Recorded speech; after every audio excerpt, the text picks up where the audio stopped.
For those of you that are following along with the CED, this is Unit 1.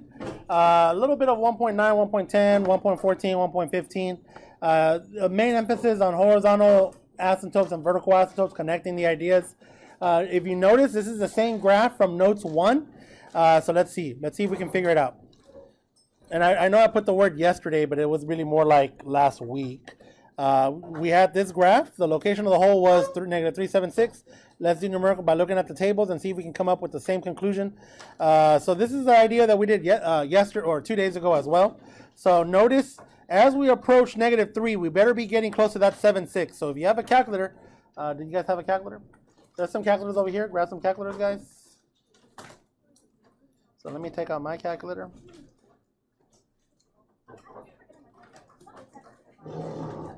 You might want to reset them because the pre-cal class was using them and they had the degree mode. It might be in degree mode.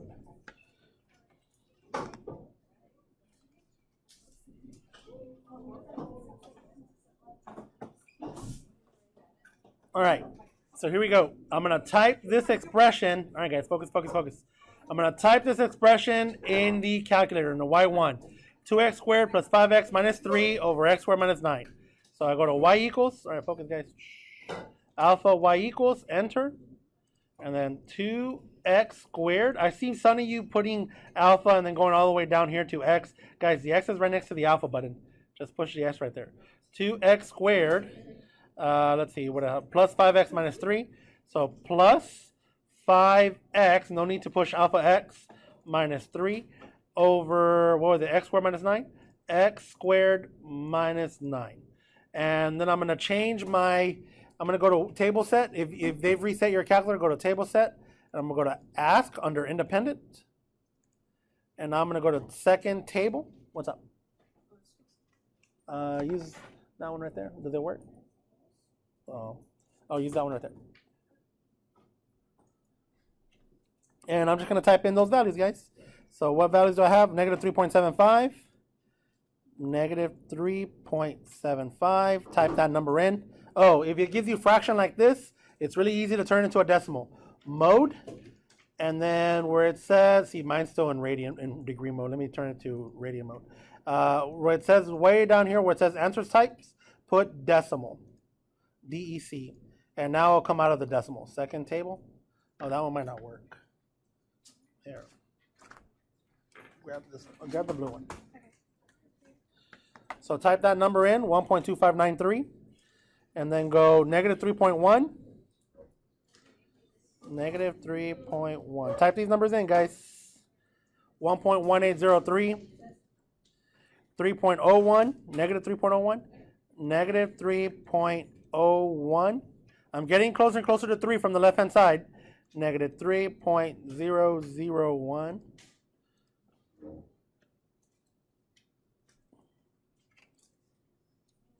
All right, so give me those numbers.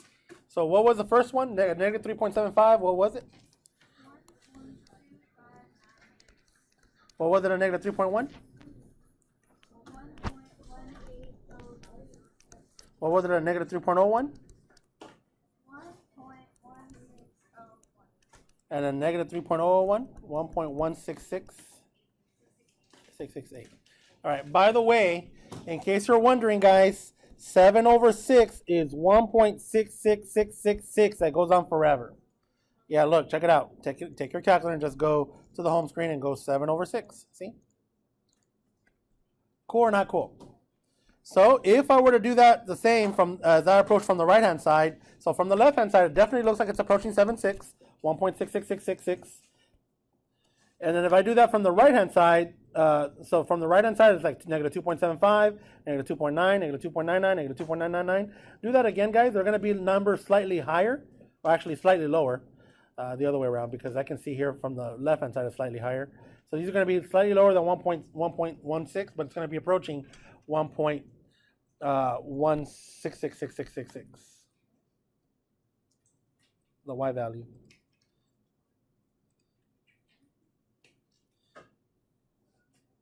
Give me the at negative 2.75. What was it? 1.1004. Okay, give me a negative 2.9. 1527. 25. Give me to me a negative 2.99. 1.16. 5 what? 3. And a negative 2.999. 1.166. 665. There it is. Numbers below, but it's still approaching 1.166. So 7, 6. Yeah, 7, 6. I don't know if I said it earlier. Maybe I said 1.66 instead of 1.166.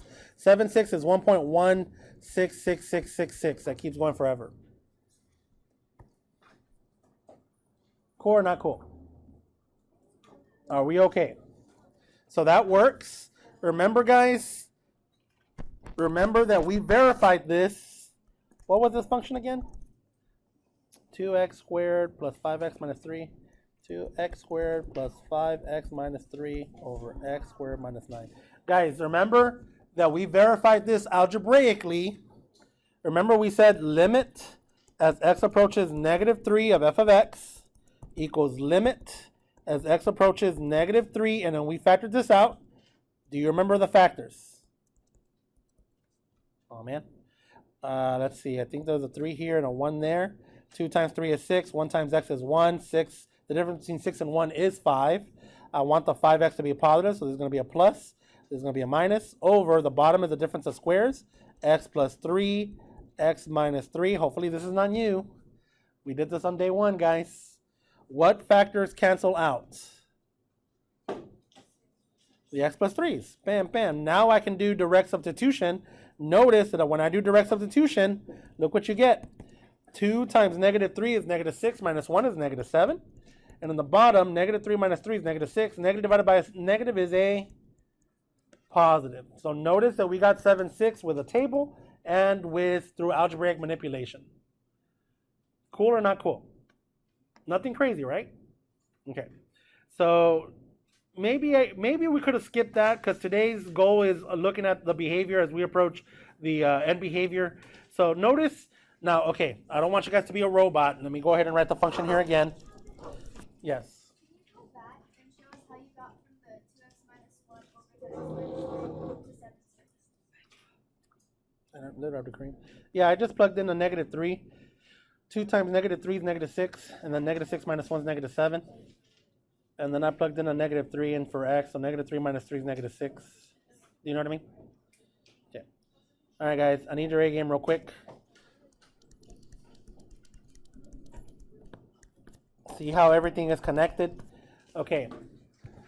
When you were in algebra, your algebra teacher talked to you about end behavior. Do you guys remember that?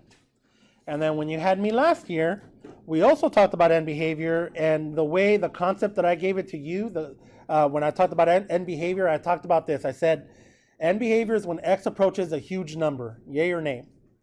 And then I think I said something like, if you spit in the ocean, does the ocean rise? Do you remember that? So if you spit in the ocean, does the ocean rise? No. If you go to Canyon Lake and you go spit in there, it's not going to rise because your spit is insignificant compared to the ocean. Does that make sense? So it's the same thing with polynomials. Okay, guys, focus because some of you guys are going to... It's the same thing with polynomials.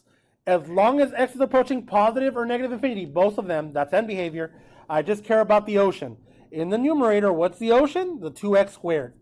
It's the one with the highest degree. The 5x minus 3 is like spit. We don't care. Only because x is approaching positive infinity and negative infinity. Do we understand that? In the denominator, what's the ocean? X squared. And then look, 2x squared divided by x squared. Don't the x squares cancel out? I better be approaching 2 because that's my end behavior. And I'm going to put EB. EB stands for end behavior, guys. That's your end behavior. And when you were in algebra, you called that the horizontal asymptote. And you said this has a horizontal asymptote of y equals 2. Yay or nay? So it's not going to be a surprise that if I approach negative infinity, I better be approaching 2. If not, something's off. I already have the equation in my calculator. Here it is. I'm going to go to window or my table. I'm going to delete all that. How do you delete? You just push delete. And I'm just going to type in those values. So negative 50, negative 100, negative 500, negative 1,000. Remind me, guys, because my memory is bad.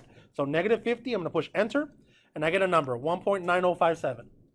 What's the next one? Negative what? 100, negative 100, enter, 1.9515. Are you shocked that it's getting closer and closer to 2? No. What's the next one? Negative 500? Negative 500, enter. Look at that, 1.99. What's the last one? Negative 1,000?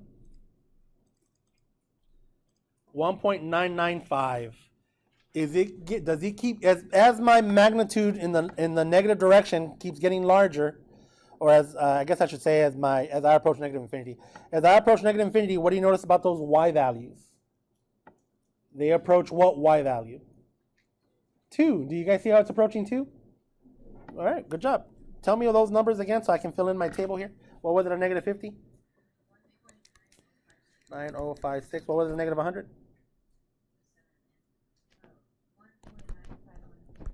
9515. Did I mess up on the negative 50? 0.9056? 9057? Okay. What was it, negative 500? 1.9 901. It's 0.9901. And what was it at negative 1,000? 1.995. All right, there it is. So what is happening as I approach negative infinity? I'm approaching 2. The same deal is going to happen as you approach. So now let's approach positive infinity, guys. Same thing's going to happen. So look, I'm going to scroll up. I'm going to delete, and it shouldn't be a shock. 50, 100. Now I'm approaching from above 2, right? 500, 1,000. Notice I'm getting closer and closer to 2. Do you guys see that? So 2.1064, 2.0515. I can probably memorize the first two. 2.1, nope, I can't. What were they?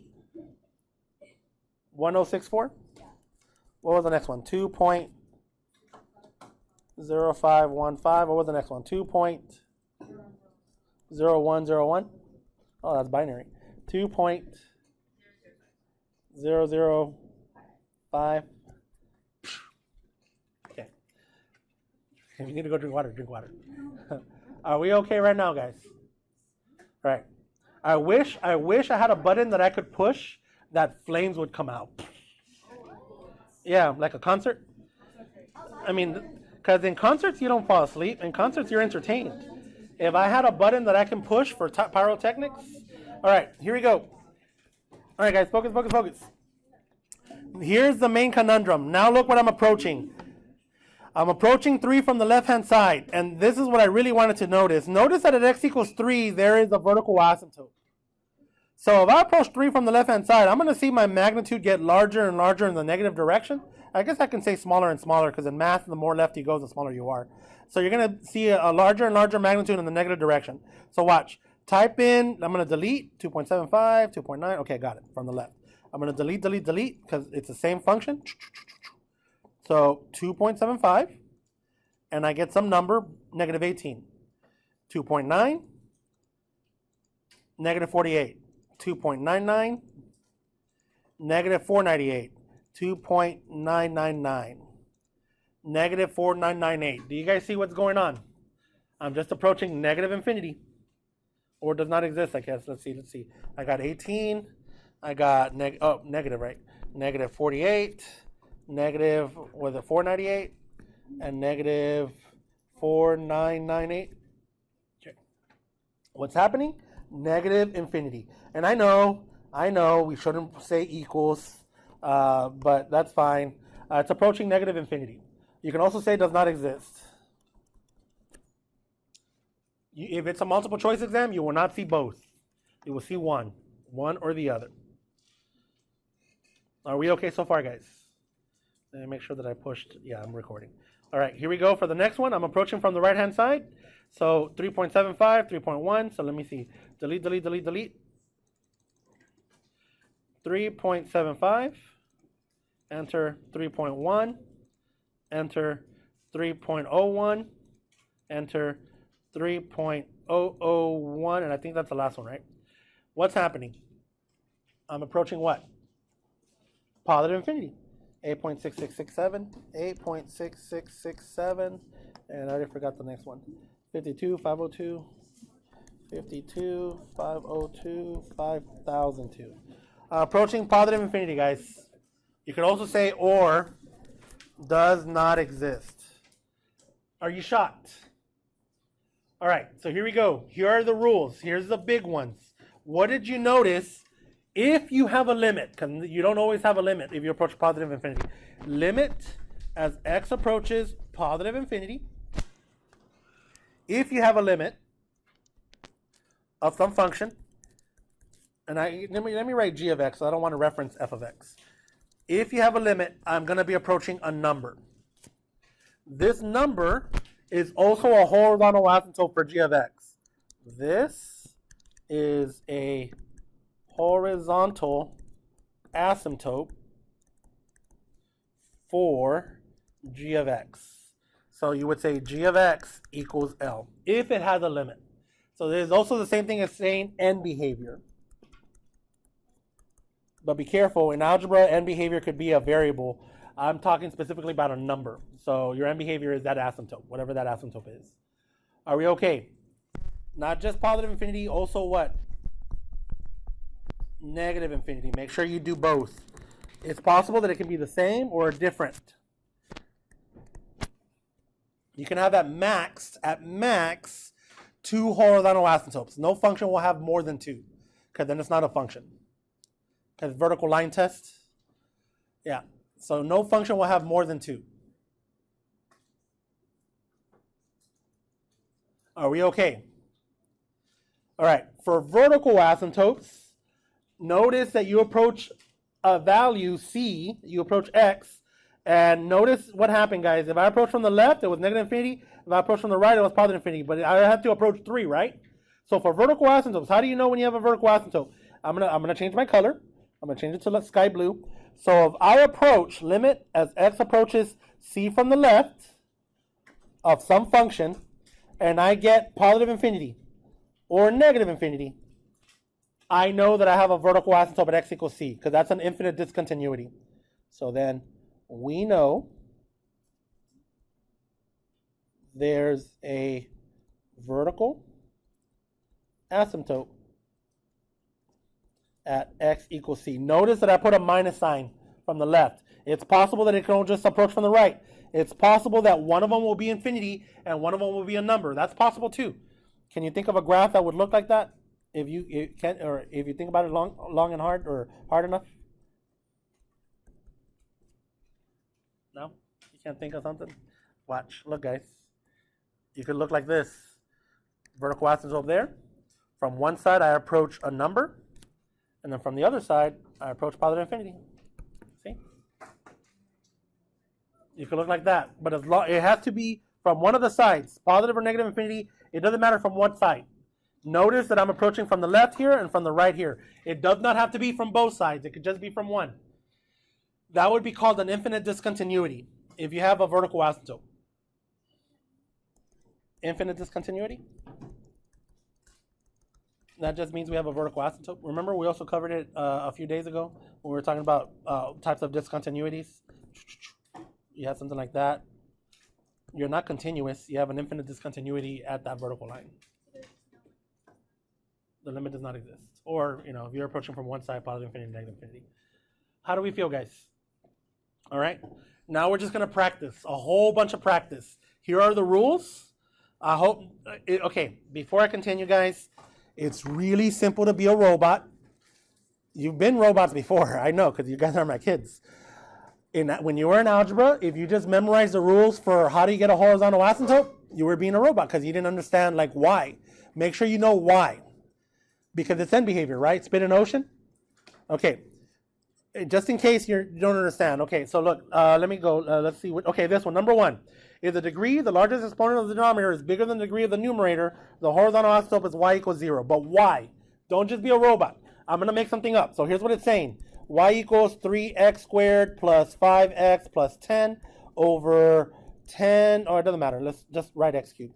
X cubed plus 3. Why does this have a horizontal asymptote of y equals 0? Guys, end behavior. What's the end behavior of the numerator? 3x squared. What's the end behavior of the denominator? Look what happens. 2 of these suckers cancel out, and you have 3 over x. Look what happens as x gets larger. 3 divided by 1, 3. 3 divided by 10, 0.3. 3 divided by 100, 0.03. 3 divided by 1,000, 0.003. What's happening to my output? It's getting smaller. It's getting closer and closer to what number? 0. So that is why we have a horizontal asymptote of y equals 0. Anytime the denominator has a higher degree. Does that make sense? Okay, make sure to write it down on your logic, guys, because I don't want you to be a robot. If the degree of the numerator is bigger than the degree of the denominator, there is no horizontal asymptote. It's because the top is getting larger than the bottom. So it's like saying 3 divided by 1, 3. 30 divided by 1, 30. 300 divided by 1, 300. And I know that I'm keeping the bottom constant, but it's the same idea. Does that make sense? So this is why we have no horizontal asymptote if the degree of the numerator is bigger than the degree of the denominator. Ooh, okay, let me breathe. Did I eat? Yeah, I had breakfast.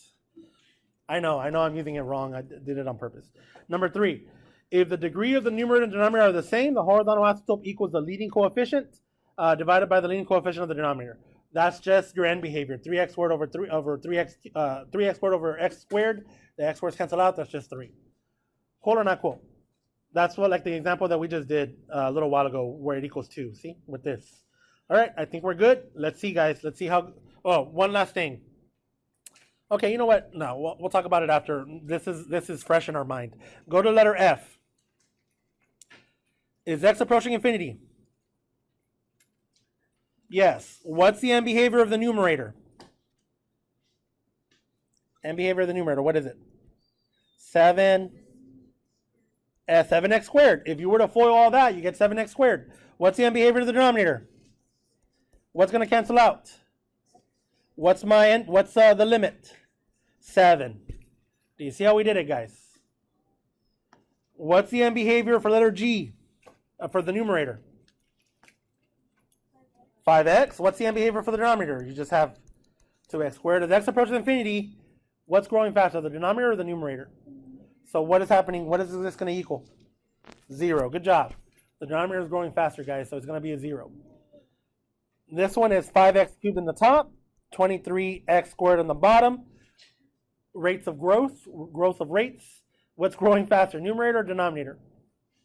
The numerator, so that means this is, what do you think the limit is? Does not exist. I heard someone say it. Does not exist. Why does it not exist? Yeah, you're unbounded, guys. The limit is just going to keep growing and growing and growing. You don't believe me? Type this into the calculator. You know what? Let's type it in really fast, just for kicks. 5x cubed plus, you guys tell me, because I can't see the I'm going to clear this. Alpha y equals, enter. What do I have in the numerator? 5x cubed, 5x to the power 3. 5x cubed plus 23. 23x squared. 25. 25x squared. All right, what else? Plus what? 400. Plus 400. Oh, we got big numbers. All right, what do we got on the bottom? 23x squared plus 1. All right, look what happens, guys. That's it, right? Second table. Let me delete. You can already see what's happening. 1, enter. 100, enter. 1,000, enter. 10,000. Let me see. Did I put enough zeros? Enter. Look what's happening. What's happening? Yeah, that e to the 7 means times 10 to the 7th power. Look how big that is. It's just getting bigger and bigger and bigger. Unbounded. No limits. Sound like, okay, sorry. No Limit Soldiers. Does that ring a bell to you guys? No? Okay, yeah, it's from the 90s, I think. Okay, letter I. 7x cubed over 2x cubed. That's my end behavior. What is this limit? 7 over 2. Hallelujah. Okay, letter J. Be careful with letter J. I'm approaching positive infinity. So I have 5x and then over the square root of x squared. So this is 5x. What's the square root of x squared? X. What's going to cancel? So this is 5. But look at letter K, and I put this one on purpose. Letter K, what am I approaching? X is approaching what? Negative infinity. So that means I'm talking about negative numbers, guys. So the numerator will be negative. Chop, make sure to write why it's negative. I'm approaching negative infinity. It's 5 times a negative number. But the denominator, when you square a negative number, it turns into a positive, and then you're going to square root that number, so I have x. The denominator will be an x, not negative x. Does everyone know why the denominator is a positive and not a negative? Because I'm what first? Anytime you square a negative number, you get a positive. So put that in your notes. You're squaring a negative number, hence it's positive.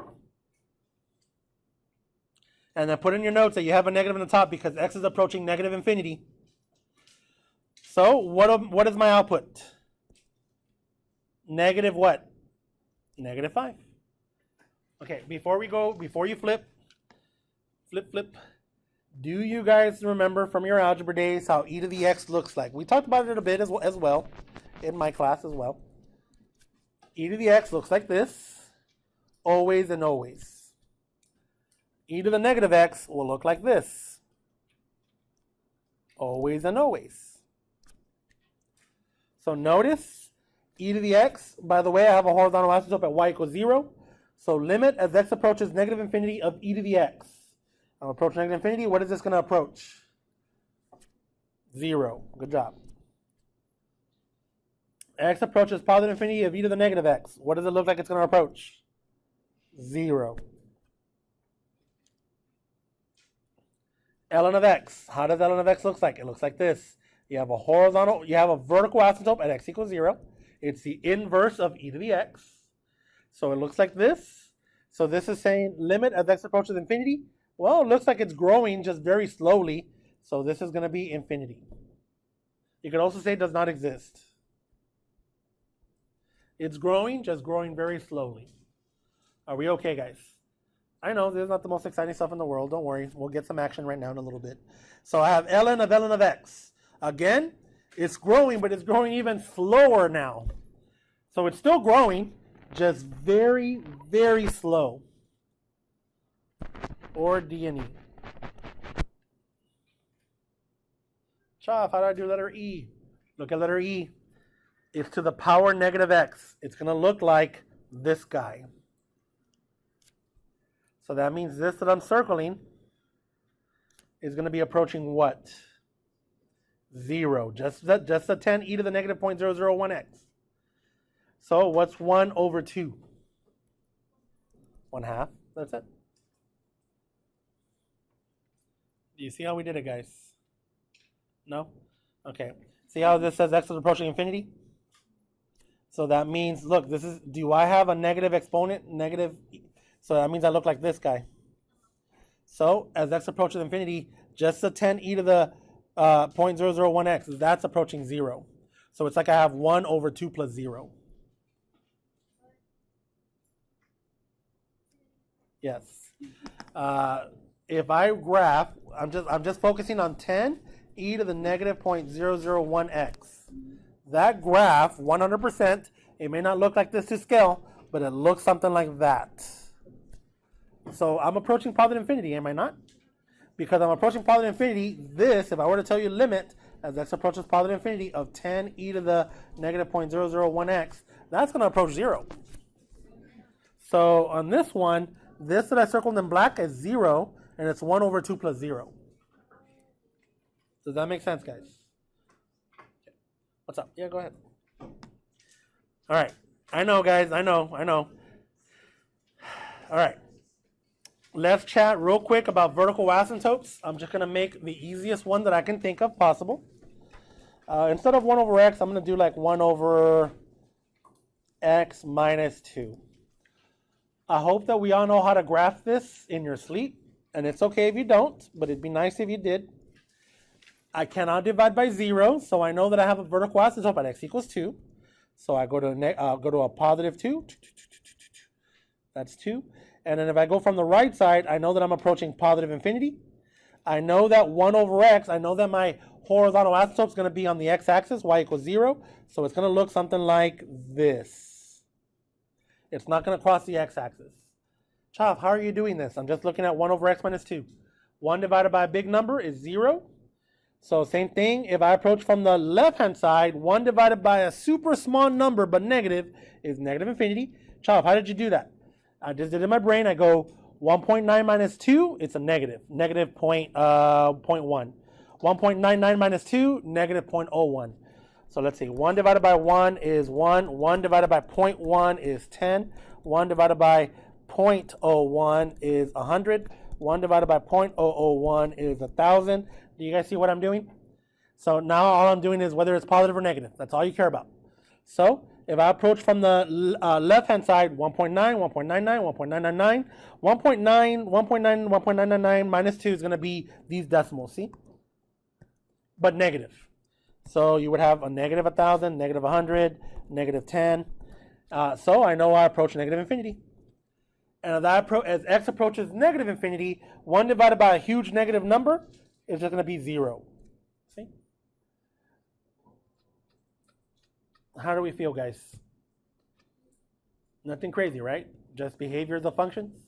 Yes, this is why algebra was so important, guys, when you did end behavior. All right.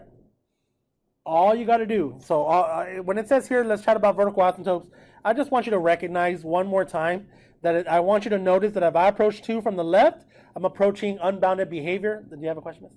If I approach 2 from the right, I'm approaching unbounded behavior. Just goes up forever and ever and ever. And down forever and ever and ever. Cool or not cool? You had a question? Oh, so you went like this. All right, so here we go. Back in the day, when I was meeting with the teachers from all over the place, I told them that I didn't really like this question, and I really don't. I still don't. You know what? Let's get it out of here. I don't like that question. But I do like question number 4 when we get to it, because question number 4 will take care of question number 2. I'll delete it later. All right, question 3. I created these questions, by the way, so I should have just deleted that question a long time ago. This is a good pre-calc question, but it's not a good calculus question. Because how do you prove that you have vertical asymptotes? It's factors that do not cancel out. All right, number 3. Do you think you can do this on your own? Try it out. See if you can. I'm approaching negative infinity. Take a 1-minute head start.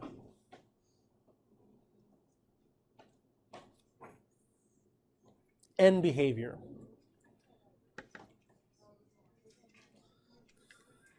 End behavior. As soon as you see x approaches positive or negative infinity, end behavior. What's the end behavior for the numerator? Take a guess. Square root of 8x squared, is that what you told me? Yeah, that's true. You can say that. What's the end behavior for the denominator? Negative x. Good job. The square root of x squared, what is that? X square root of 8 over negative x. These cancel out. Child, where's square root of 8? It's one of those. What's negative square root of 8? It's letter B. Square root of 8 breaks down 4 times 2. And the square root of 4 is 2, so that's 2 square root of 2. Remember, you have a negative there. So negative 2 square root of 2. I like that question. That's a good one. All right. All right. Put your pencils down for the next example, guys. Put your pencils down. Just listen. Just take this in. You guys ready? Number 4. Check it out. It says limit as x approaches 1 from the left. If you get a number divided by 0, you probably have a vertical asymptote. Maybe, not always. 1 divided by 0, okay, you're gonna have a vertical asymptote. Maybe. This does not exist. The answer choice does not exist, is not in there. So that means you're gonna delete B and C right off the bat. Do you know how n of n looks like? And you can be honest. N of n looks like this. You cross the x-axis at 1, 0. So think about it. Use your brain, guys. If I have a number in the top, like a positive 1, that's not going to vary. It's going to be a number, like very, very close to 1. And as I approach 1, I'm approaching 1 from what direction? The left or the right? The left, right? From the left, that says a little minus. So if you approach 1 from the left-hand side, I'm getting really, really close to the x-axis, but those numbers, are they positive or are they negative? They're negative. So you already know it's positive infinity or negative infinity, one of the two.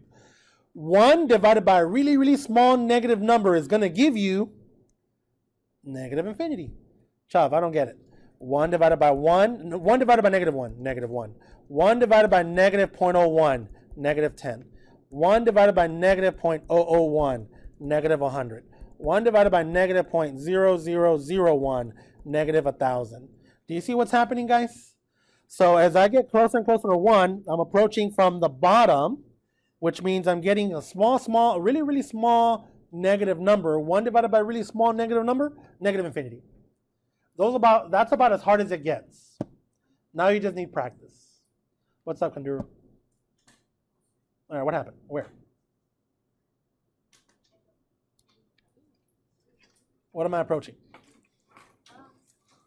I'm approaching 1. X is approaching 1 from the left-hand side. So if I'm approaching 1 from the left-hand side, X is just going to be a number like 1. And I'm just dividing by a really, really small number because ln of 1 is 0. But if I'm approaching 1 from the left-hand side, I'm talking about really, really, really small numbers that are negative. Look, ln of 0.9. That's all you're doing. ln of 0.99. See? ln of 0.999. You're just getting smaller and smaller in the bottom. 0.01, 0.001, but negative. So 1 divided by 0.001, and that's negative 1,000. 1 divided by 0.01, that's negative 100. Ask.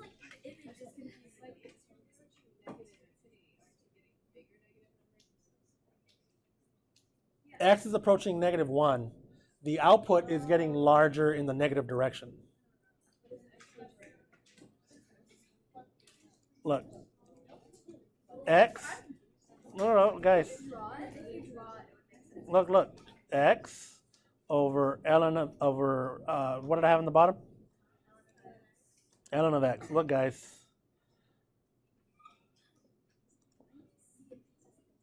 Oh, well, as a picture, sometimes pictures are deceiving.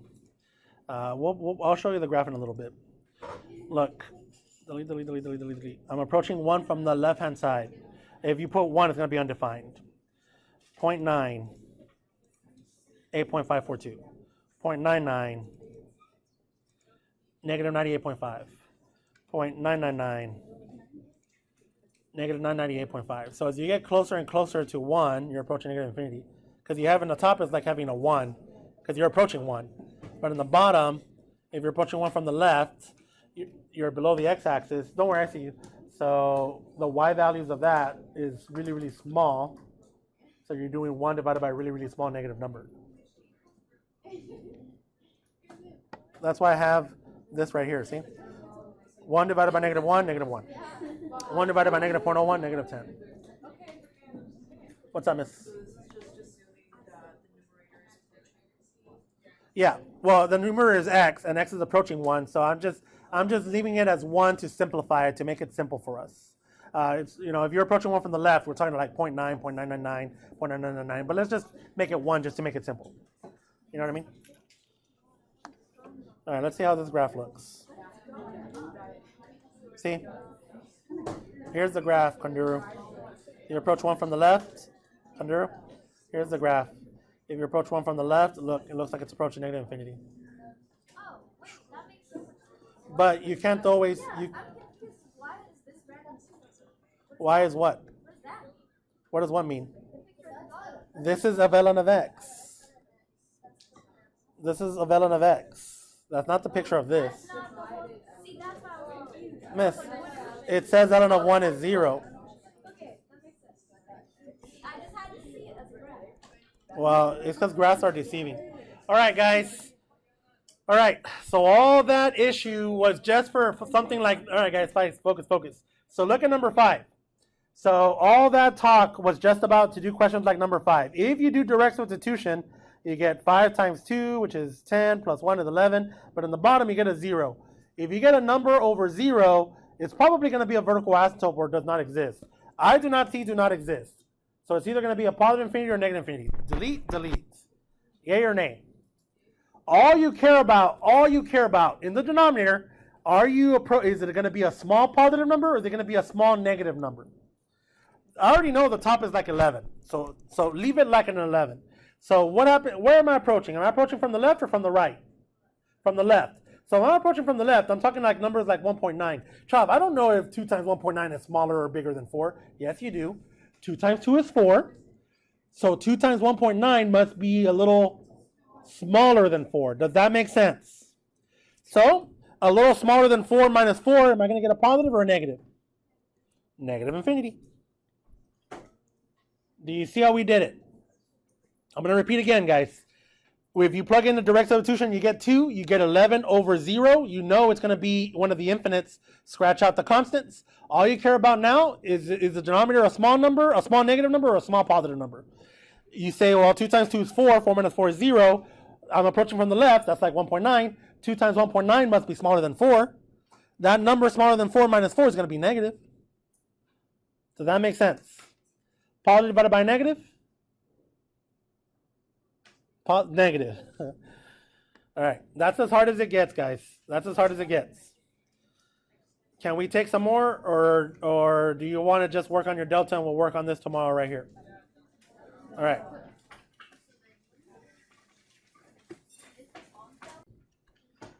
So here we go, guys. So essentially, let's go ahead and start really fast. So here is yesterday's notes, page 1, page 2, page 3, and then this was our old page 4, which is our new page 5.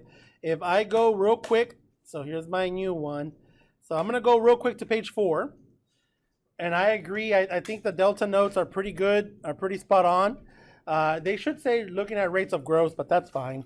It says, when looking at limits to infinity, we must order expression by their relative magnitudes. So that means some functions grow faster than others. So it says least magnitude. So these grow really slow. ln of x, by the way, the domain of these is just positive infinity, right? The way they wrote it. All these grow really slow. And then the powers grow faster, and then these grow even faster, the exponentials. And then, of course, there's factorials and special cases, but n to the power n, rest of the power x. But we're not going to talk about those unless you get to BC calculus. Are we okay? So all it is this. So check it out. Look at this one. It says limit as x approaches infinity, and you can see, I got it from delta. Limit as x approaches infinity, and you got x to the 92 over 3x to the 92 plus 5 to the power x. So guys, in the numerator, there's nothing but x to the 92. That's fine. But in the denominator, I have two expressions here, 2 terms. One of these grows faster than the other. I know in the beginning, the 3x to the 92 does grow faster than 5 to the power x, but after a while, I didn't check to see what x value the 5 to the x grows faster. After a while, the 5 to the power x grows faster. Eventually, this will be the ocean, and this will be spit. Remember, if you spit in the ocean does not, because the spit is insignificant. Does that make sense? So I have something divided by something bigger. I don't know, something big divided by something bigger. That's the language that delta uses. Big divided by bigger is going to give you what? 0. That's like 1 over 1, 1, 1 over 10, 0.1, 1 over 100, 0.01, 1 over 1,000, 0.001. So there it is. You can see that I'm approaching 0. And I know that I left the numerator as a constant, but it's to deliver the concept of something divided by something that's getting bigger. Cool or not cool? Straightforward, right? So I don't think, so there it is. There's page 4. Maybe it was not needed. Maybe we could have just talked about it. All right, now we're going on. We already did page 5. Now we're going on to page 6. So maybe page 4 wasn't even necessary because I thought most of you were able to take care of that. Okay. I'm going to go slow. Are we okay so far, guys? What are the only trig limits we know? Here it is. The only trig limits we know, I'm going to write them here on the side, are this. I know, this is all side notes. Let me do the side note in black. So these are all side notes. We know, limit as x approaches 0 of sine happy face x over happy face x is just what? 1. We also know that the reciprocal of that, limit as x approaches 0 of happy face x over sine happy face x is also 1. What else do we know? Limit as x approaches 0 of tan happy face x over happy face x equals 1. Do you guys like happy faces, or are you guys happy face haters? Limit as x approaches 0. Oh, happy face haters? Okay. Triangle x. Triangle x over tan triangle x, that equals 1. What else do we know? We know one more, or I guess two more. We know limit as x approaches 0 of cosine, I'll just leave this as cosine x minus 1 over x equals 0. And limit as x approaches 0 of 1 minus cosine x over x equals 0. These are all from notes 3. That's all we know, so that's all we can use. Yay or nay? Do we know anything about secant, or 1 minus secant squared? Well, kind of, not directly, but we don't, there is not a property there. So we have to turn this into one of these. Yay or nay? Yeah, I know, guys, it's so hot in here. I apologize. It's even hotter up here with this laptop. It's just blowing hot air in my face. All right, here we go. Do you remember the Valentine's formula? The Valentine's formula, and I'm going to put this argument in there so no one gets confused. It's cosine squared of 6x plus sine squared of 6x. And there's also a side note, but we're going to need it, so that's why I changed the colors. Equals what? 1, always. Always, always, always. Are we cool? All right, so now here's what we're going to do. The only way to get a secant squared, the only way is if I divide every single term by what? What's the only way that I can get a secant squared? Look at the 1. 1 divided by what gives you secant squared? Cosine, so write cosine squared of 6x, cosine squared of 6x, cosine squared of 6x. Cosine squared over cosine squared, that's just a 1. Plus sine squared over cosine squared, that's a tan. I keep the square and I keep the argument, 6x. 1 over cosine squared, that's a secant squared. See? Now what, child? I'm going to slow down. I'm going to go slow. I'm going to move the secant squared to the left. I'm going to move the tan squared to the right. 1 minus secant squared of 6x equals negative tan squared of 6x. Are we still okay? This is what I'm going to substitute right here. I'm going to substitute that in for 1 minus secant squared 6x. Yay or nay? Uh-oh. No? Nothing? Yay? Guys, make sure. Okay, here we go. Limit. As x approaches 0, what's 1 minus secant squared? That's equal to what? And say it loud and proud, guys. Negative tan squared. Guys, we're live. They're going to hear man, what the heck's going on over there? Negative tan squared of 6x over, that's a tan there. And then 2x times 2x, that's just what? 4x squared. Good. Get to here. You pretty much are done. You're just going to expand now. So here we go. I'm going to go limit as x approaches 0, giant parenthesis, because I'm going to expand. That negative, I'm going to put it right here. I'm just going to write negative 1. You can actually put that in the front if you want, but I'm going to leave it right there. And I'm just expanding. Tan of 6x over one of these x's times tan 6x over another one of those x's times, and all I have left is that 4. So I'm going to write it as 1/4, and I'm going to close it. All I did was expand. Did I confuse anyone? All right, if you have colored pencils or a different marker or a different pen color, this is where you get it out. Notice, what do we notice? I'll give you guys a chance to take out your pen.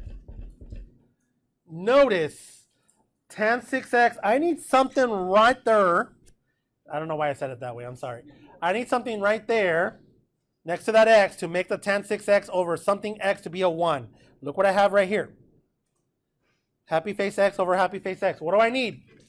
If I put a 6 in the bottom, that's magic. I can't just put a 6 anywhere. If I put a 6 in the bottom, what do I do to the top?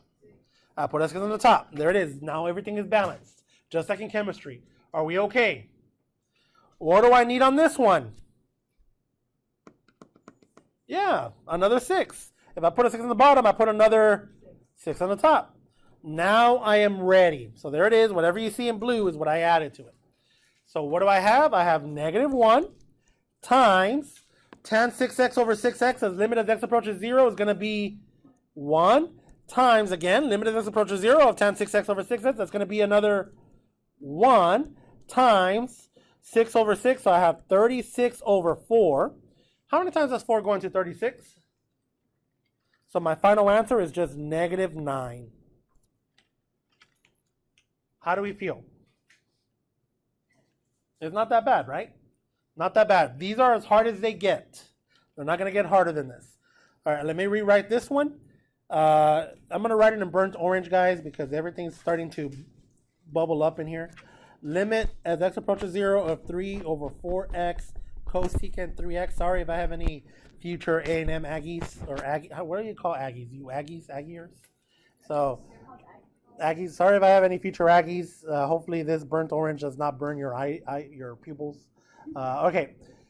Well, yeah, because, you know, Aggies and Longhorns supposedly dislike each other, supposedly. But, yeah, no, guys, we're all on the same team. It doesn't matter. Aggies, Longhorns, it's all one love. So be nice to each other. All right, here we go. None of these limits have cosecant x. Chav, what limits are you talking about? The side notes. So I can't do anything about the cosecant x, but you guys all took pre-cal. And when you guys had pre-cal, you guys told me that cosecant x is the same thing as 1 over sine x. Well, I guess the cosecant's in the bottom, so I should write sine x is the same thing as 1 over cosecant x. They're reciprocals of each other. Yay or nay? Don't just nod, guys. Say yay. Yay, because then my YouTube fans are going to think that I'm just talking to myself. Because they're not all right. Yeah, they're like, man, what's going on over there? All right, so here we go. So I'm going to rewrite this. Limit. Oh, I said burnt orange, and I changed it to red. So let me continue staying with burnt orange. Limit as x approaches 0. And that cosecant's in the bottom, so I'm going to bring it up. So that's going to turn into a sine x. 3 sine, and I kind of keep the argument, 3x over 4x. Are we still okay? All I did with this, see? All I did with this. Cosecant x was in the bottom, and sine x equals 1 over cosecant x. I have cosecant x in the bottom, and cosecant x equals sine x. Cosecant x equals 1 over sine x, but sine x equals 1 over cosecant x. Yay or nay? Yay, okay, good. All right, here we go. Limit as x approaches 0. I'm going to put a giant parenthesis because I'm about to start separating stuff. I'm going to put the 3/4 to the front. You can actually move the 3/4 outside, but I have a habit of leaving it in there. Times sine 3x over one of those x's. And let's see, do I need any? Yeah, I'm going to put times 1 over 1 because I'm going to do something with that. I'm going to change my color. What do I need right here where I'm putting this arrow? What do I need right next to that x for the limit as x approaches 0 of sine of 3x over blank x to be a 1? A 3. This is magic. I can't just put a 3 down there. I got to do 1 on the top. 3. So I put a 3 next to that 1 there. Are we okay? Yeah. Cool or not cool? Oh, you guys okay? Oh. Did anyone get hurt? Yeah, don't scare me, guys. Yeah, I thought you guys were like going to go to the hospital or something. I'm literally traumatized by those. I got stung 4 times. Oh, I'm sorry. Are you allergic? No. Okay, we're good. I mean, not that. Okay, not that. Okay, where is it? Where? Oh, right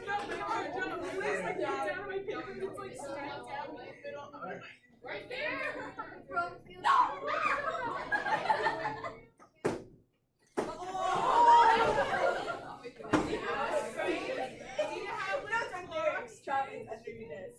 Oh yeah, it's on the floor.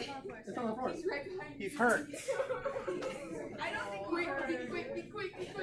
Oh. Hey, sorry about that. He's not getting up.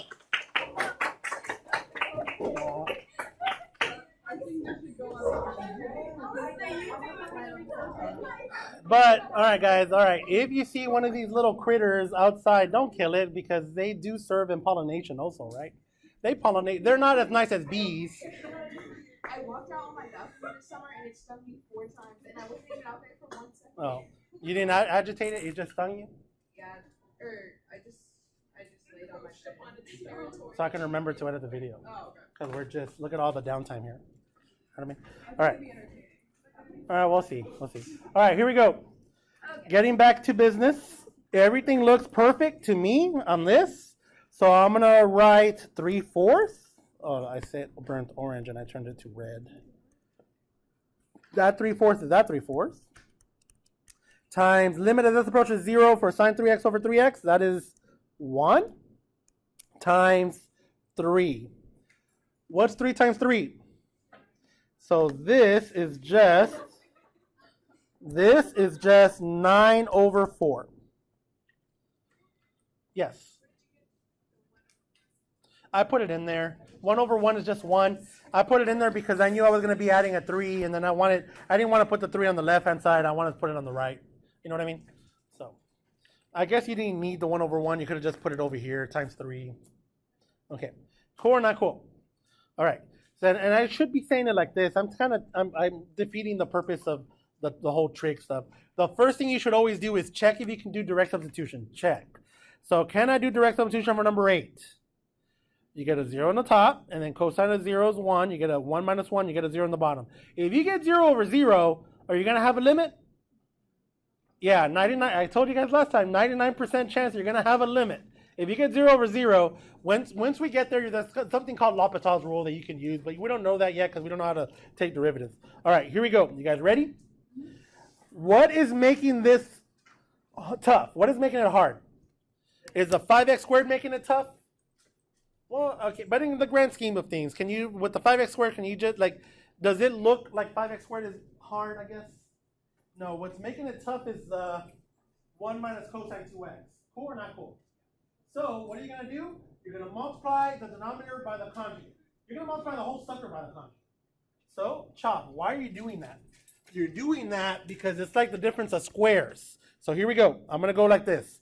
I'm going to go limit as x approaches 0, giant parenthesis, 5x squared over 1 minus cosine 2x times 1 plus cosine 2x over 1 plus cosine 2x. Child, I have no idea why you're multiplying it by the conjugate. Why are you doing that? Okay, guys, first and foremost, 1 plus cosine 2x over 1 plus cosine 2x is just 1. Anytime you multiply by 1, you haven't changed anything. It's still the same. Now, why am I multiplying it by the conjugate, 1 plus cosine 2x? Don't write this down, just listen. Because when I go 1 minus cosine 2x times 1 plus cosine 2x, all the whole middle stuff is going to cancel out. Look, 1 times 1 is 1. 1 times cosine 2x is plus cosine 2x. Negative cosine 2x times 1 is minus cosine 2x. Cosine 2x times cosine 2x, positive times the negative, is a negative cosine squared 2x. Notice that the middle stuff zeroes out, and you just have 1 minus cosine squared 2x. Chop, how is that going to help us? You're going to see right now. Hopefully you remember pre-calc. Equals, I'm going to write limit as x approaches 0. Giant parenthesis, I am not going to distribute the numerator. I'm going to leave it alone because it's not going to help me out to distribute it. Over, in the bottom, I'm going to write 1 minus cosine squared 2x. Close the giant parenthesis. Let me see, do I got space up here? Where's my Valentine's formula? Look at this right here. Well, it has argument 6x, so let me put the argument 2x. I'm going to write it right here in the middle, guys. So side note, and this is not pertaining to the top one there. Cosine squared 2x plus sine squared 2x equals 1. And I know that 1 minus cosine squared 2x, remember from pre-calc, 1 minus cosine squared 2x is nothing more than sine squared. And we want sine squared because all I know are the limits including sine and tan. So that's how you should be thinking, like, well, we want the sine. So here we go. One more step, one last step, really. So I'm going to go ahead and erase. I'm not going to erase anything. I'll leave it. I'm going to write it down here. Limit as x approaches 0. And I'm still going to write a giant parenthesis, and I'm going to expand it, guys. Well, I guess let me do it in 2 steps. 5x squared, parenthesis 1 plus cosine 2x, close, over sine squared of 2x, close. And then I'm going to write it right here. I'm going to expand it. Limit, and I'm finally going to get the answer here. As this approaches 0, giant parenthesis. I'm going to go 5 over 1 times, let's see, I'm going to write one of these x's with one of the sine x's sine of 2x times x over sine 2x. And I think I got everything I need. Yep.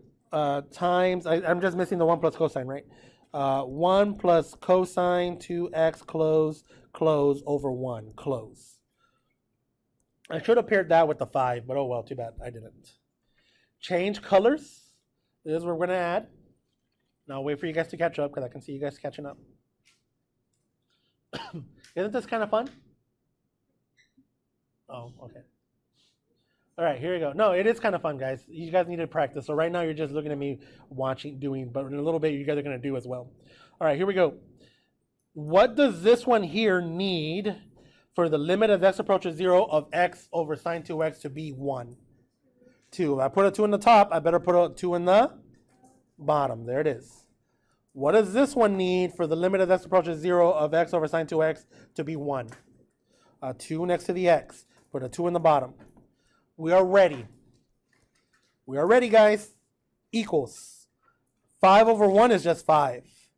2x over sine 2x is just 1. 2x over sine 2x as x approaches 0 is 1 again. And then here comes baby pre-cal. Cosine of 0 is 1. 1 plus 1 is 2. 2 over 4. 5 times 2 is 10. 10 over 4, which reduces to 5 over 2.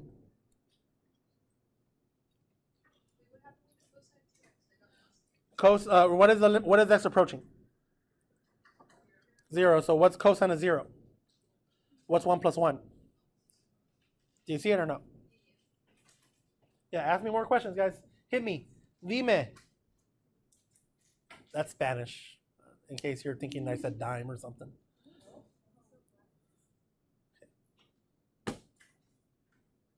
Okay, everyone looks happy. I can kind of read faces for the most part, but I don't know. Sometimes I'll see this, and I don't know if that means bored or if that means like you got it. You know what I mean? So I'm looking at that table. I'm not gonna call someone out, but I just see like, and I don't know how to interpret that. So if you see me look away, it's because I'm like, I don't know if I should. Okay, I'll stop. Okay, we get it, right? Okay, we get it. All right, here we go. Look at number 9. Hey, we're good. Look at number 9. Can I do direct substitution? Yes, you can. Because look, do you get a 0 in the denominator?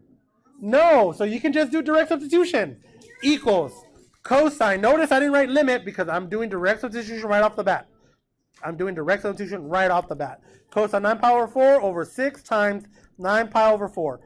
Chav, now what? All right, tell me what cosine 9 pi over 4 is. I'm going to go over here. I'm going to put a little unit circle. It's very simple. Relax. 9 pi over 4 is the same thing as 8 pi over 4 plus pi over 4. Why did I write 8 pi over 4? Because that's 2 pi. So 2 pi is one whole revolution. And then I'm just going to go how much more? Another pi over 4. And hopefully all of you guys took pre-cal and your pre-cal teacher did an okay job. I hope they did an okay job of telling you about the unit circle. I know because I taught you guys. So we did do the unit circle. So my YouTube fans, for you guys that are listening, yeah, we did it. So there it is. So cosine of 9 pi over 4 is square root of 2 over 2. Yay or nay? Yay. Oh, that was a depressing yay. Yay. We did it, guys. And then let's see. 4, I'm going to say 2 goes into 4 twice and 2 goes into 6 3 times. 3 times 9 is 27. 27 pi over 2. I don't like that. Let's write it better. So I'm going to change that 1 into 2 over 2. And then you see those 2's. I can just cancel the 2's. The 2 in the denominator and the numerator cancels with the 2 in the denominator and the denominator, if that makes sense. So I have square root of 2 minus 2 over 27 pi. And there it is.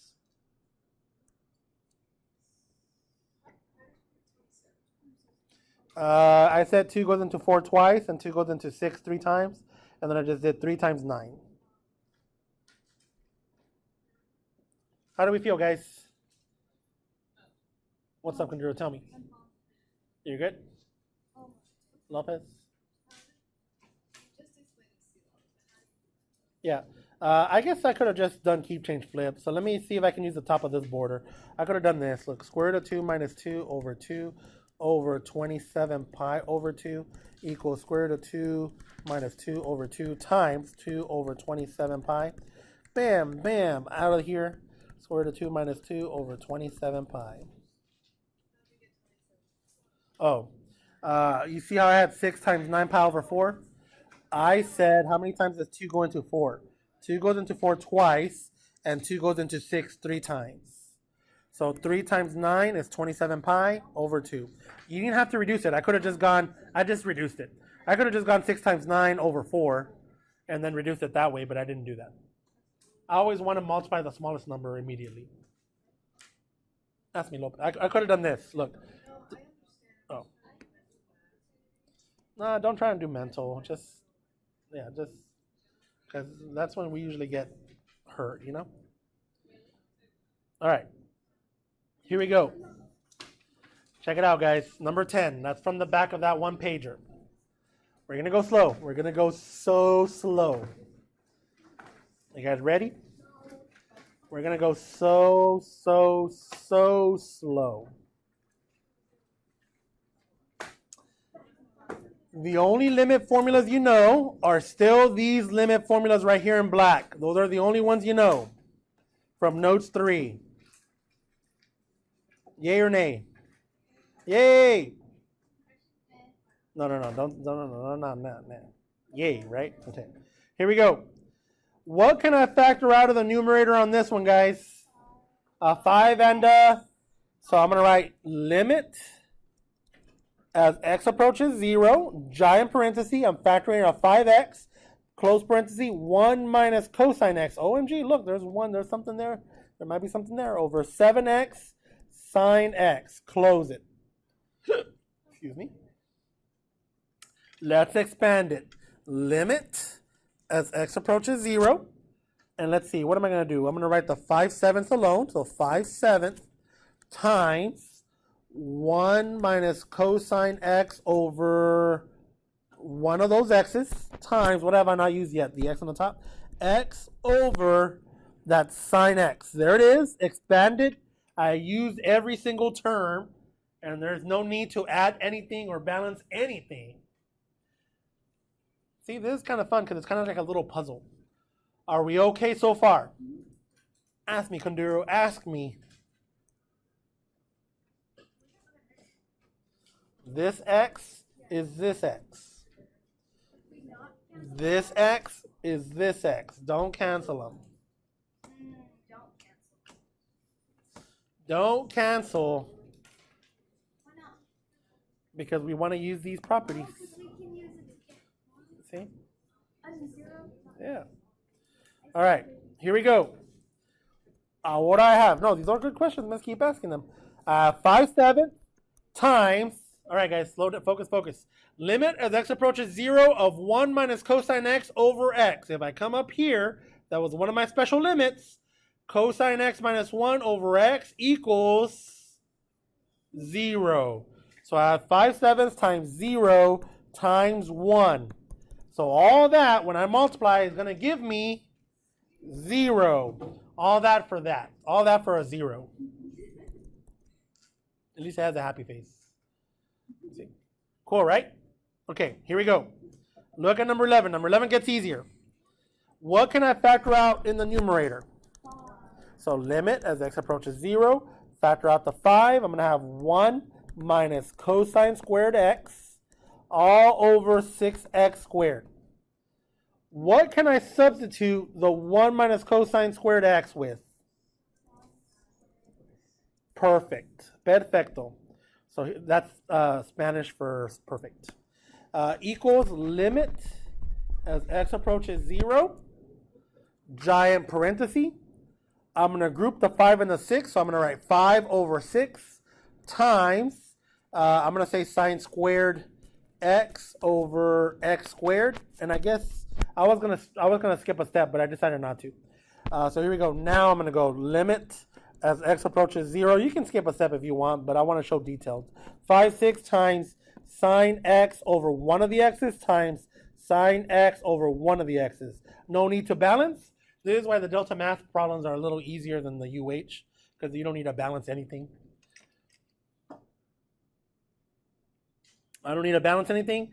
Limit as x approaches 0, so I have 5, 6. What's limit as x approaches 0 of sine x over x? 1 times, 5, 6 times 1 times 1. The answer is just 5, 6. And there it is. Are we okay? All right, here we go. You guys ready? Here we go. Limit as x approaches 0. We're going to start expanding it right away. I see a tan. I'm going to group the tan x with the x. And I see an 8 cosine x. I'm going to group that together. Negative 8 cosine x. And I'm going to put it with the 9 times tan x over x. Can I do direct substitution for the negative 8 cosine x over 9? Yeah, what's cosine of 0? 1. What about tan x over x, the limit as x approaches 0? That's 1. So I'm going to have negative 8 ninths times 1, which is just negative 8 ninths. So you'll find the delta ones probably easier than the UH. Okay. I noticed that today, maybe we had a hard time with this, the morning class, because of that. We had that drill. Let's chat about this really, really, really fast. Do you know how y equals e to the x behaves? Yes, I hope we do. It looks like this, guys. That is because e is a number larger than 1. Anytime you take a number larger than 1 and you raise it to the power x, as x gets larger, the outputs get larger. Yay or nay? Okay, so how does this one look? Y equals 2 to the power x. Again, the base is 2. Because it's larger than 1, as x gets larger, the y gets larger, and as x gets smaller, the y approaches 0. So y equals 2 to the power x will look like this again. Chav, I need more than just that. Can you tell me why? Yes, I can. Look at this. If I say x and y, and I'm just going to go negative 2, negative 1, 0, 1, 2. And I hope that this helps. Look at this. If I go y equals 2 to the power negative 2. Laws of exponents. That means 1 over 2 squared. 1 over 2 squared is 1/4. 1/4. If I say 2 to the power negative 1. 1 over 2 to the power 1. That's a half. 1/2. 2 to the power 0. That's 1 over 2 to the... Well, actually, why am I doing that? That's just 2 to the 0, which is just 1. That's just 1 right off the bat. 2 to the power 1. Anything raised to the power 0 is 1 except for 0, right? 2 to the power 1, 2. 2 to the power 2, 4. So 1, 2, 4. You can see, if you plot, negative 2, positive 1/4, negative 1, positive half, 0, 1, 1, 2, 2, 4. See how it just keeps growing like that? And as I approach negative infinity, it gets smaller and smaller. Are we cool or are we not cool? All right, look at this. Do you know, I just want to make sure that you guys know, that is the same as y equals 2 to the power negative x? Oh, you don't believe me? It's the same, guys. That, laws of exponents means 1 to the x over 2 to the x. Well, look. Okay, side note. Okay, I'm going to go really slow. Bless you, bless you, bless you, bless you. 2 to the power negative 3. Do you guys agree that means 1 over 2 to the third? So if I tell you 2 to the power negative x, don't write anything down, just listen. That means 1 over 2 to the power x. But, Chop, that is not this. How is that the same? Well, 1 raised to the power x is always going to be 1. 1 to the 0 is 1. 1 to the power 1, 1. 1 to the power 2, 1. 1 to the power 3. So look, it doesn't matter. So this is the same as 1/2 to the power x. Do you guys see that? Cool or not cool? Cool. All right, that's going to play a major implications because notice that 1/2 is smaller than 1. So if I were to do a table, x, y, and now remember, by the way, this is the same. I'm doing this, which is the same. It just happens to be 2 to the power negative x. So I want you to remember that negative x, that negative exponent. They're the same. But I think you guys have an easier time with this one, but they're the same. So look, I'm just doing the same thing. Negative 2, negative 1, 0, 1, and 2. Look, if I put a negative 2 in there, 1 half to the negative 2 just means reciprocate, take reciprocal, so it means 2 squared. If I were to put it right here, negative times the negative is a positive, and I still would have gotten the same thing, 2 squared. So negative 2, I'm going to get a 4. If I plug in a negative 1, that means 1 half to the negative 1, which means 2. If I plug it over here, negative times the negative is a positive, 2 to the power 1, 2 again. If I plug in 0, anything to 0 is 1, so it doesn't matter on that one. If I plug in a 1, 1 half to the power 1 is 1 half. What if I were to put it on this one? If I were to put x equals there, 2 to the power negative 1 means 1 over 2. That means a half also. Sorry, am I going really fast? Okay. I realize that I'm going really fast. If I were to plug in the 2, into this one, that means 1 half squared. 1 half times 1 half is 1/4. If I were to plug it into this one, 2 to the negative 2, that's 1 over 2 squared. I would have gotten that 1/4 anyways. Yay or nay? If I were to plot this, check it out. If I were to plot this, negative 2, 4, I'm up here. Negative 1, 2, I'm down here. 0, 1, I'm here. 1 half, down here. 1, 1/4 is down. Look at that. It looks like that. What do I want you to take out of this? Notice that all my exponential functions, I know, this is hard, guys. Having math last period is so hard. All my exponential functions have a horizontal asymptote of y equals 0. Write that down. All exponentials have a horizontal asymptote of y equals 0. Unless there's a shift, and then put that in parentheses. All exponential functions have a horizontal asymptote of y equals 0, and then in parentheses put, unless there's a vertical shift.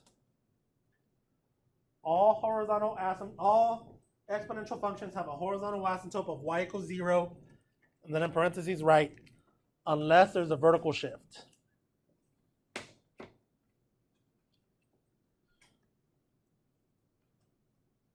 So before I tackle these problems here, I know, guys, I know.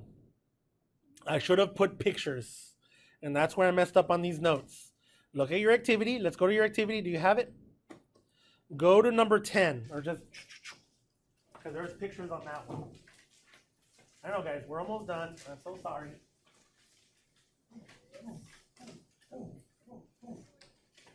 You all right, Arnold? I know. This is how I feel at church. I know, I mean, sorry.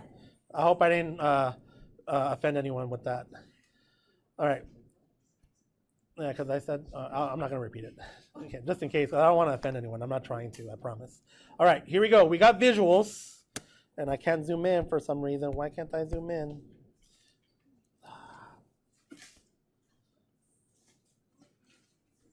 There we go. Look at this. Who cares about this horizontal shift? This x minus 1 is just a horizontal shift. Who cares about it? Just cancel it. This is how it looks. So that 2/3 is a number smaller than 1, and I'm raising it to the power x. So that means as x gets larger, I'm going to get closer and closer to 0. And check it out. That's exactly what happens here. Why does it go down? Because of that vertical shift down 2. Do you guys see that? So limit as x approaches negative infinity is positive infinity because there's not a negative in front of that 2/3. Limit as x approaches infinity is negative 2 because of my vertical shift down 2. Does that make sense, guys? Okay. Notice, okay, I'm going to go slow. I know. We're all tired, guys. Look at that 3/2. Is that 3/2 larger than 1? Who cares about that plus 2 on the exponent? All that does is move your horizontal, you move your shift 2 to the left. We don't care about it because we're approaching infinity. So because it's larger than 1, as x gets larger, the y gets larger. And all that minus 2 does is shift it down 2. Yay or nay? So if I approach negative infinity, this better approach negative 2. Chubb, I thought you told me it should have been 0 because y equals 0 is a horizontal asymptote. Yeah, but look, I have that minus 2. It makes it move down 2. Yay or nay? Yay! Okay. All right, guys, I know. Limit as x approaches infinity. Well, it's unbounded. I keep going up forever. I don't have a negative in the front of that, so it just goes to positive infinity. Do you guys see how we're doing it? All right, let's go back to this one. In a little bit, we'll focus on that negative. First, I want you to focus on the half. Who cares about that plus 1? Is that 1/2, the magnitude, is it bigger than 1 or smaller than 1?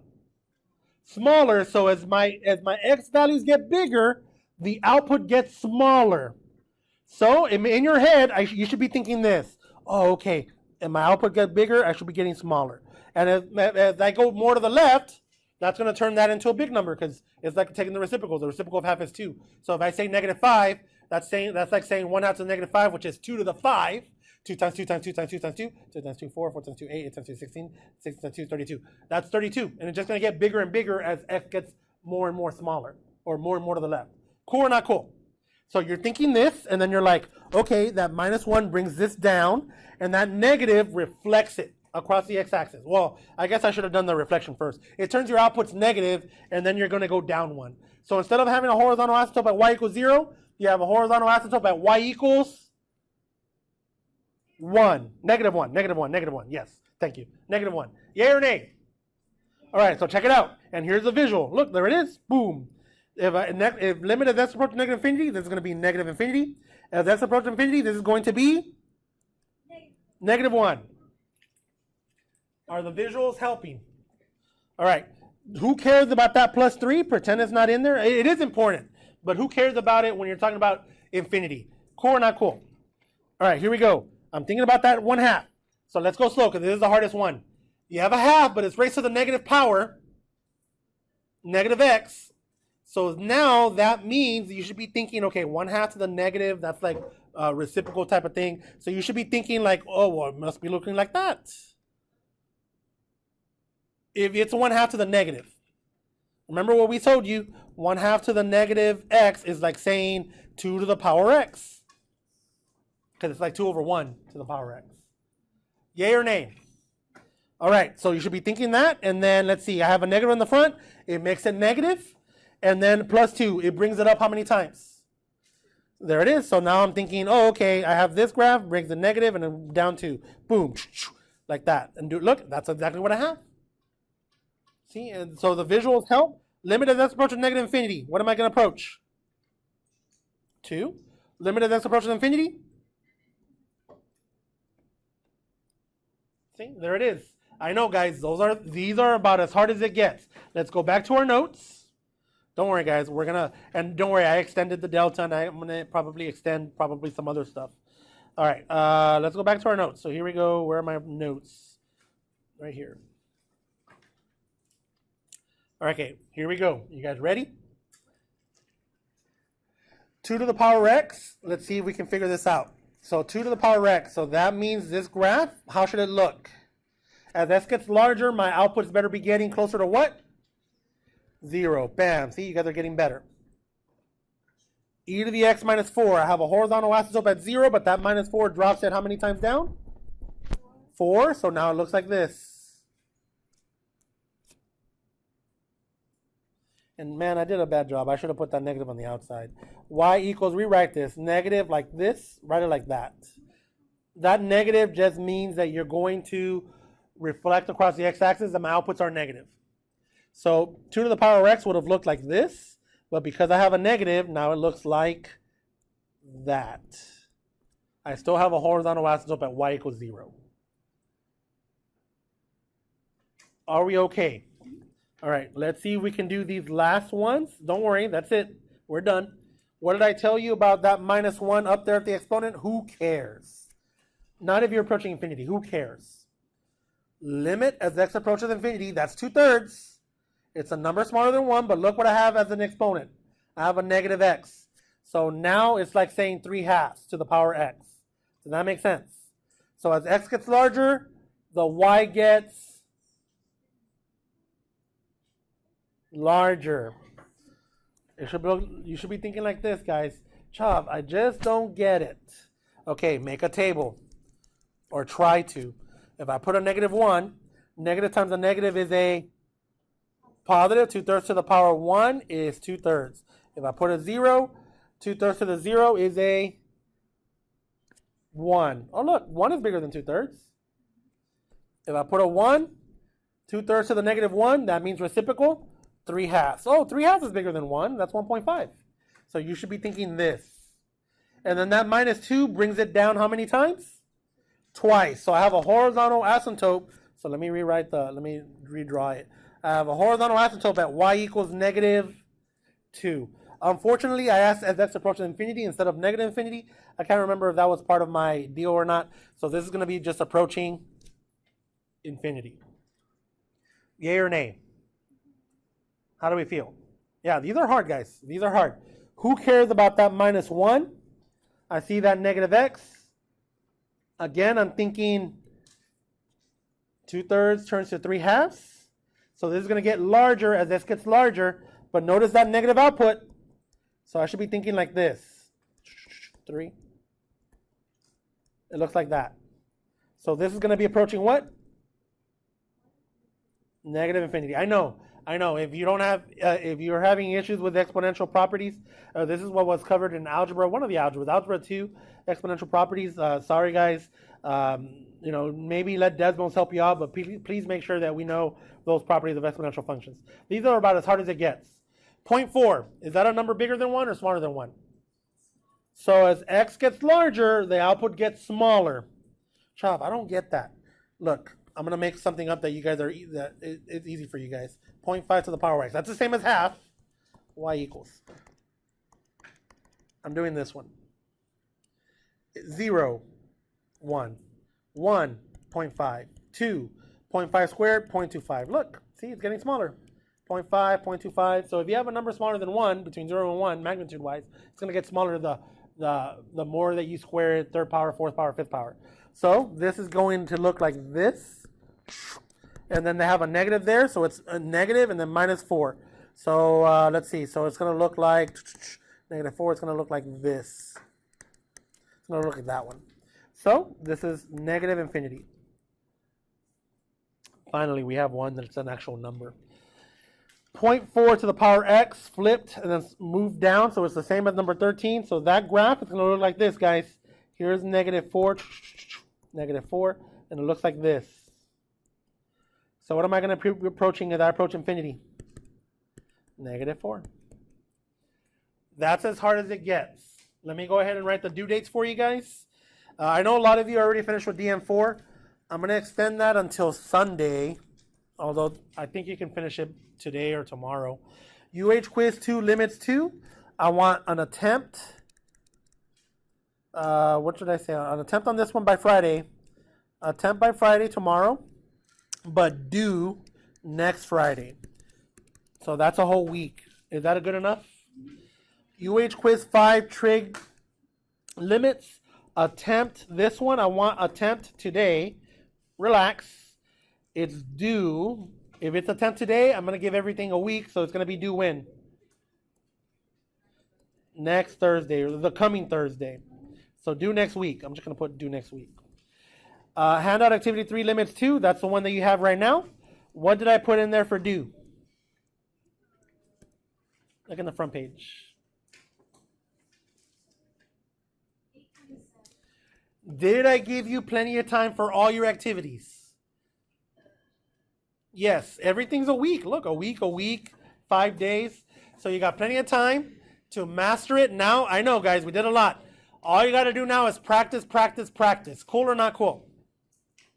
All right, I know that you guys are tired. We got about 30 minutes. I would like for you to spend that 30 minutes either finishing your Delta Math or working on Quiz 5 Trig Limits. The attempt is today. All right, guys, we're done.